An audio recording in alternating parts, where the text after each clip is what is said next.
Сәлем достар, менің Стамбул қаласына саяхатымнан кезекті көрініс.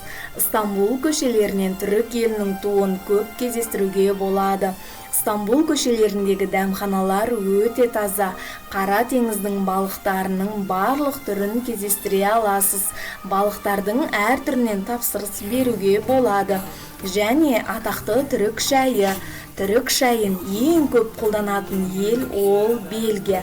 Түрік шайын қолданатын елдердің қатарында екінші орында тұрған Ұлыбритания, үшінші орында Германия елі тұр.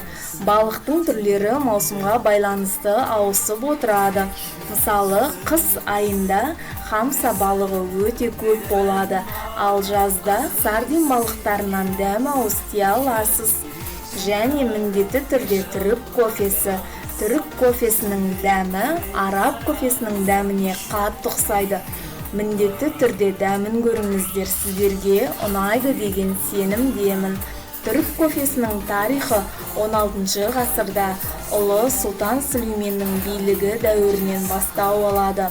Аңыз бойынша түрік кофесін Сұлтан Сүлейменмен таныстырған губернатор Иемен. Ол бұл сусынды жақсы көріп, оны сұлтанмен таныстырады. Алғашқы кофехана 1554 жылы Стамбулда ашылды. Стамбулдың көшелерінен өзге ұлт өкілдерін және демалушылар, туристерді өте көп кездестіресіз. Және әрине мысықтарды да.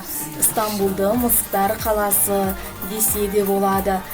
Түркияда ғана емес, ғаламтор кеңістігінде де танымал болған Стамбулдың ең танымал мысықтарының бірі Томбили мысығы. Ол Кадыркей көшелерінің бірінде баспалдақтарында отыруды және өтіп бара жатқан адамдарды көруді ұнататын.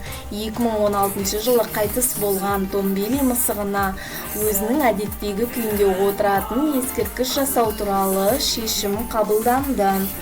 Стамбул туралы қызықтарды және Стамбул көшелерінің атақты тағамдарының бірі Публик Смит туралы білгіңіз келсе, менің кезекті видеоролигімді қараңыз.